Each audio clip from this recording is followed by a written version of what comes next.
Alrighty, welcome back everyone. We just talked about some of the questions going into spring. There are a ton of them. There are so many things that we are going to be watching throughout spring and definitely updating you all on. But now it's time for another part two. We have some breakout players for 2024. There are so many guys I could get to, but we're going to go through all the positions and give you a couple of guys to watch. And we'll start with quarterbacks. We got a big guy here because this is one of my favorite quarterbacks in the entire country. He just hasn't been able to play a lot of football because he's been stuck behind some remarkable quarterbacks. It is Garrett Nussmeier, the quarterback at LSU. Replacing Jaden Daniels is a tough task. There's no two ways about that. But if you're looking for someone that fully understands the offense, that can put a ball pretty much wherever he needs to on a rope, that can do a number of remarkable things, they did a great job with Garrett Nussmeier because there's very few people on planet Earth that know what LSU wants to do more than Garrett Nussmeier because it feels like he's been there forever. But he is finally the starter. He finally is going into spring knowing he's the guy, which is huge for quarterbacks. I think it's bigger than some people even realize.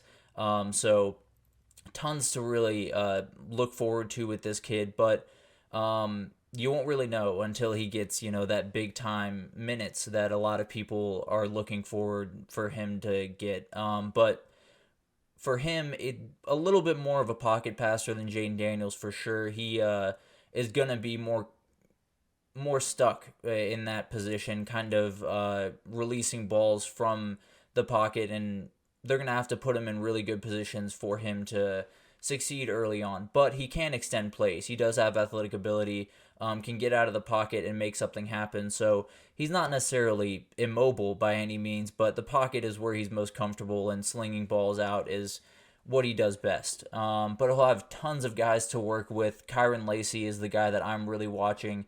Another breakout player that we definitely could have included in this.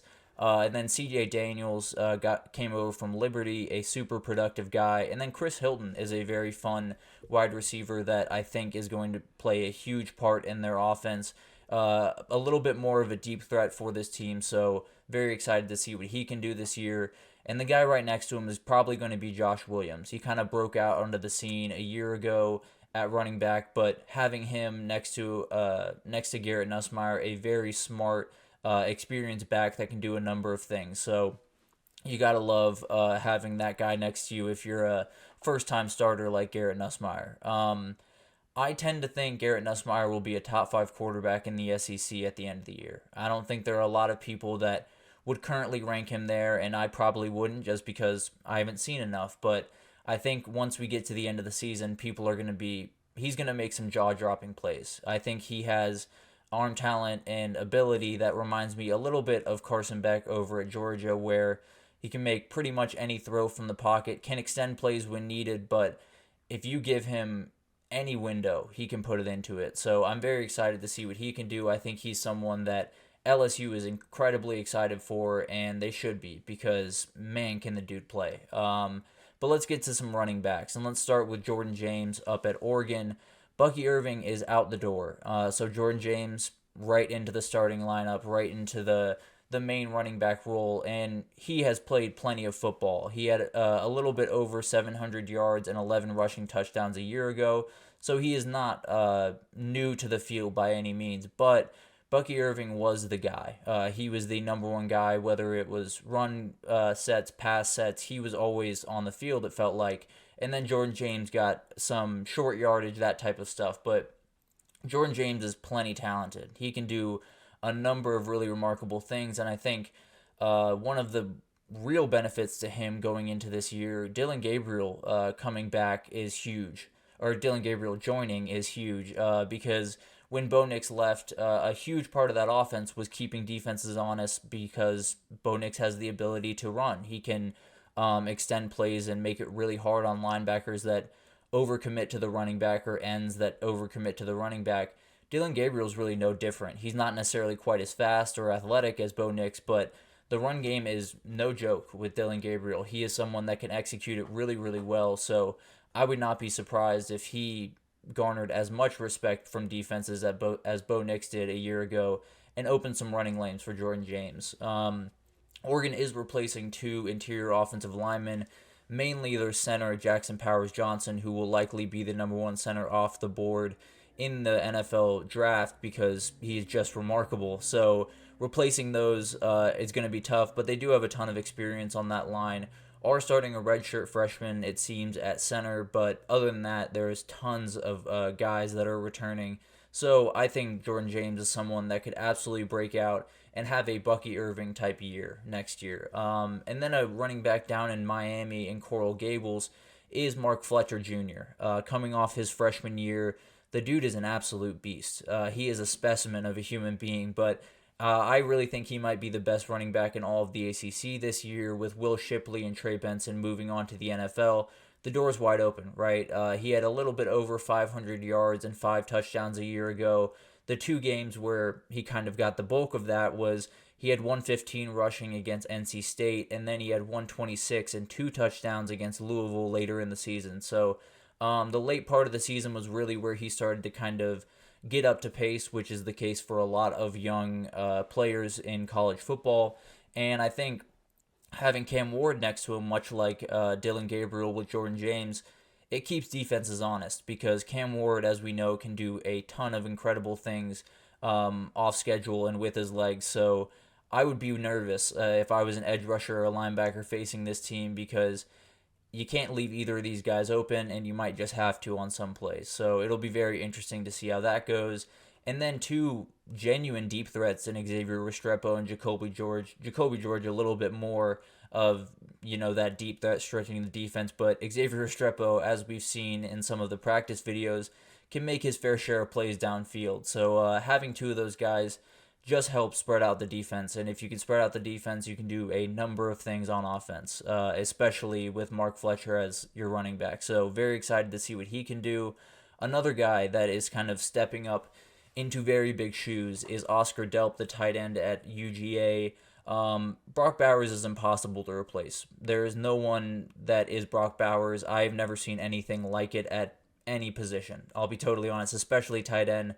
Just remarkable in so many different ways. And Delp is remarkable in so many ways as well, but Brock Bowers is different. Let's just put it that way. But I do think Oscar Delp is going to shock a lot of people.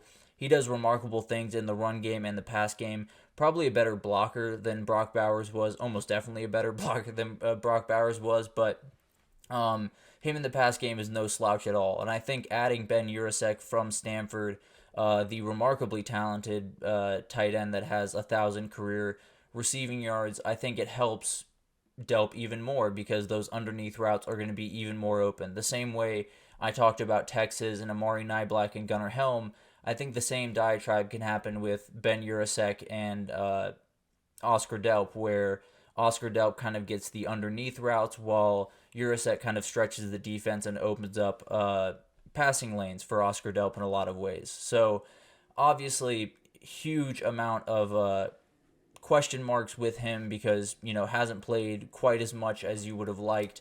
But when you have someone like Brock Bowers, it's a little bit tougher to get other guys on the field. But he is a guy that won't necessarily show up on the stat sheet every single week with 5 catches, 90 yards, and a touchdown.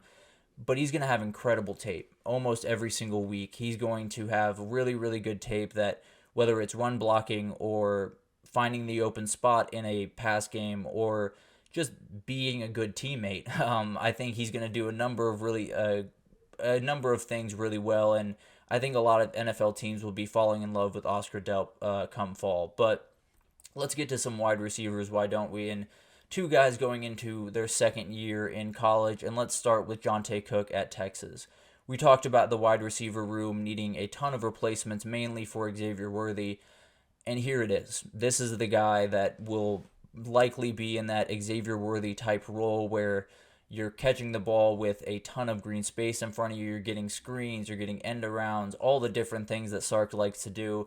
This will be the guy that he does it with. And how I told you there were 8 catches left in that wide receiver room for a time after Worthy, AD, and Jordan Whittington left the room.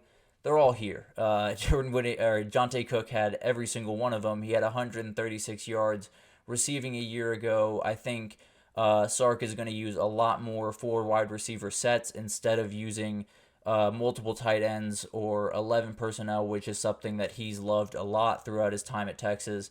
Now you have a ton of receivers to play around with. So I think there will be a little bit more rotation than some Texas fans are used to at the wide receiver position. I think there will be a ton more differences in personnel, and I think that will play into Jonte Cook's hand because when you get teams off balance, the space opens up, and when space opens up, guys with the speed of Jonte Cook tend to do really well. So Jonte Cook is someone that I think a lot of people might not know the name of. I think Isaiah Bond has kind of taken a little bit of the shine away from Jonte Cook going into this offseason when he came over, but I think Jonte Cook might be the key to this offense. I think if he can get running and be the guy that Xavier Worthy was for Texas for so many years, or at least be somewhat of the person that Xavier Worthy was for these last couple of years, I think the sky's the limit for this Texas offense. So very excited to see what he can do. And then finally, Jaden Greathouse, the wide receiver at Notre Dame, someone that is very talented, a physical receiver in a lot of ways, can do a number of things incredibly well, line up all over the field because of his stature. And in my opinion, when I was watching Notre Dame throughout last year and seeing them kind of struggle at times and different things, I think they just put too much on his shoulders. I think him and Mitchell Evans were really the only options in the passing game. Obviously, they had guys like Tobias Merriweather and Colsey and very good players, no doubt about it, but I think there was a little bit too much put on his shoulders to be the main guy as a freshman, and that's always tough. But Notre Dame has done a ton of really, really good things, bringing in Riley Leonard instead of Sam Hartman. Obviously, Sam Hartman did plenty good at quarterback for Notre Dame a year ago, and they're hoping that Riley Leonard can be that kind of facilitator figure that Sam Hartman was just last year. And then adding transfers Chris Mitchell from Florida Atlantic and Florida International. Yes, Florida International, excuse me. And Bo Collins from Clemson, I think, helps a ton to allow Greathouse to kind of be him and reach his potential, because it was a little bit tough for him to get open at times last year. But obviously, much more breakout players that we will get to throughout this process. That is not the last edition of this. That is just part 2. I'm sure there will be a part 3, 4, 5. So we will get into a ton more guys. Let me know if you have any guys that you want to see in the comments, and I will definitely break those down. But that'll do it for this edition of the GSMC College Football Podcast presented by the GSMC Sports Network. Your support means a lot to us, so please remember to subscribe to the show and leave a positive review. It makes a huge difference for us here at the channel. Also, we invite you to follow us on Facebook, Twitter or X, TikTok, Instagram, all of the social pages for every content and updates that you could possibly need.